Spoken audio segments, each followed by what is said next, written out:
Hello, very quick video, if I can actually manage to make a very quick video. I'm on day 22 today of my mostly raw autumn. Very surprised that I've reached this day and not completely fallen off. I haven't been 100% raw, not even by any stretch. I've had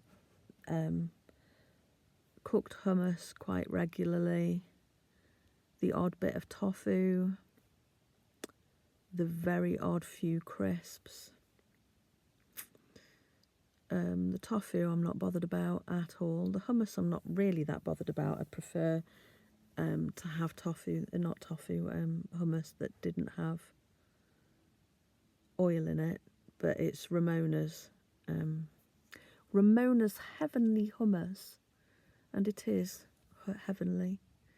And it's when I want a dressing that isn't made entirely of nuts, and I'm trying not to eat so many cashews because I discovered that they're high oxalate, and I'm trying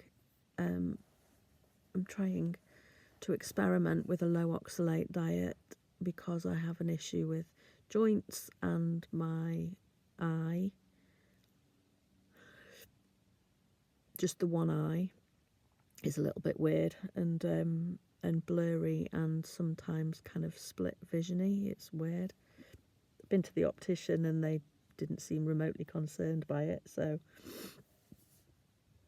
I'm just seeing what low oxalate does. You know, it's entirely possible that I could be one of those people who struggles with oxalates, especially given the amount of spinach that I've eaten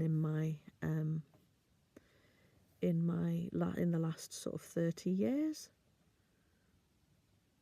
Yeah, about 30 years that I've been trying to be raw, and in that, probably the most common raw dish that I've made for myself has been green smoothies, and the only green smoothies that I eat are ones with loads of spinach in, because it's the only thing that doesn't taste vile to me. And it's the only green leafy thing that doesn't taste vile to me in smoothies. The rest, like kale or cabbage or even lettuce, does not taste good to me in smoothies. I'd much rather eat them as they are. So I've eaten an awful lot of spinach in the last 30 years, like pounds and pounds of the stuff. So I have been experimenting as much as possible with a low oxalate diet, although I haven't been completely anal about discovering what is high oxalate. So it's entirely possible that I've still been consuming stuff that has quite a high count. So, and I'm not I gave up counting calories, I gave up counting carbs, I even gave up counting fat. I can't do that, working out the numbers of what I'm consuming. The idea is actually physically painful to me. So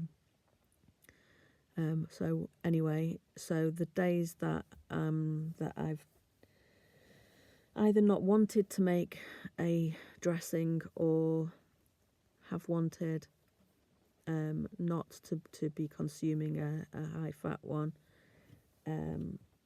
I've been having cooked hummus. So yeah, call me not raw, get on my back for not being 100% raw. Basically, yeah, raw calls to me. I want to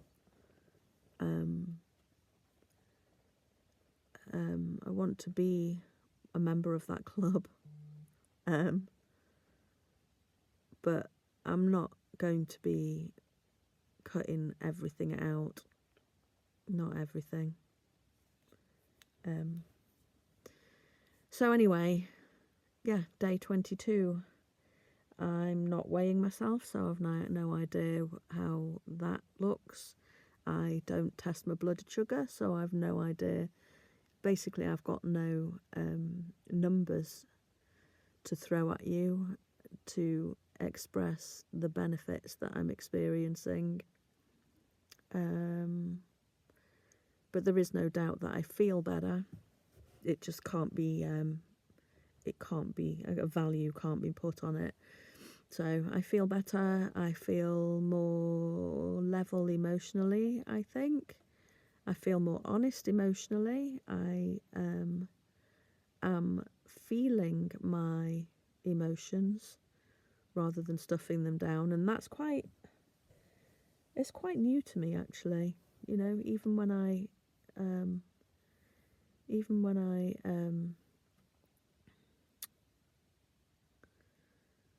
but even when I've been healthy before, I don't think that I have been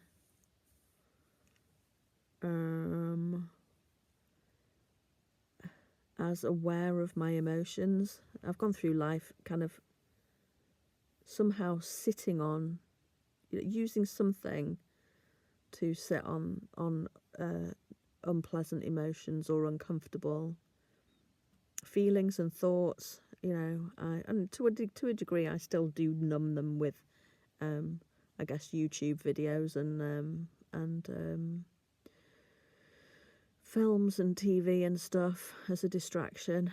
But I've been feeling more honest in my mind than previously, I think. Yeah, I kind of know how I'm feeling, and I sit with how I'm feeling, and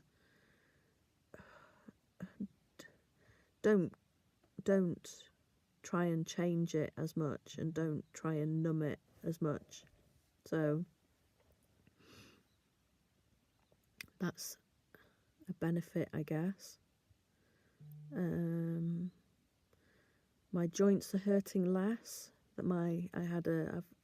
I've for the past few months, possibly even couple of years, had issues with my knees that I thought would never go away, and the pain has subsided quite substantially to the point where I'm actually wondering if it will go away on its own. For the past few months, I've been thinking, must contact the doctor and get them to look at it properly, with the thought that in all likelihood I'm going to need surgery. I've wondered, will I ever run again? And even recently been wondering if I'll ever be able to do long walks again. But the past few days, I'm feeling quite hopeful about my knee. My broken toe, while not 100%, is an awful lot better. Having been broken and re-broken, I think. I broke it, when did I break it? I broke it right at the end of July, and then I've re-broken it twice, I think, or definitely very much set it back by stubbing it again twice since then. Don't even like to think about it. It's so painful. But it seems now finally to be healing. I've actually managed to put shoes on rather than I've been wearing sandals for the past 2 months. So I've managed to put shoes on this week. So it seems to have healed. Probably would have done it on its own anyway, but suddenly, since focusing on more fruit and stuff, I feel like it's suddenly mended. What are the benefits? I've got distractions of people messaging me, so it's distracting my train of thought, which wasn't very focused in the first place. So anyway, yeah, 21 days. I'm on day 22. I am feeling benefits. And I have no plans to stop, ever. So we'll see how it goes, and I will check in again at some point in the next few days, I imagine. Thank you for watching. If you have, I don't have many people watching this. It's really just so I'm accountable to myself. Talking of being accountable, though, I think one of the reasons that I'm finding this so easy and straightforward is that I do have a lovely raw food accountability partner. I've got two accountability partners. One who is a healthy vegan eater, and she's fab, and we check in once a week. We talk on WhatsApp. And I've got another one who is currently juicing, and I report to her several times a day. She started out reporting to me hourly, which was brilliant and so motivating and inspiring. I knew I was intending to start again when she started messaging me, but I wasn't anywhere near raw at the time. I was away on holiday and eating Thai food and sandwiches. So, but that was incredibly encouraging at the time and inspiring at the time, to the point where, you know, it was really easy for me to start very soon after I got back from the States. But she's been juicing now for 21 days. I think today would be day 22 or 23 for her. I know she's had a bit of a hiccup, but having her there, and each time that I have been tempted to eat something, it has been helpful for me to go, yeah, but no, I'd have to tell her that I have cheated, or you know, eaten something that I didn't mean to. So that I found that really, really helpful, actually. That simple little thing. Yeah, it's been really helpful. And the little bits that I have had, it stopped me, like, so if I've had a few crisps in the past, I'd have a few crisps and then go, oh, fuck it, you know, and eat half a packet of big ones, big packets. And the knowledge that I would have to tell Sherry that I've done that has been very helpful, and made the decision not to a lot easier, if that makes sense. Anyway, I'm going to bugger off now, because my short video has turned into a long short video, so bye for now.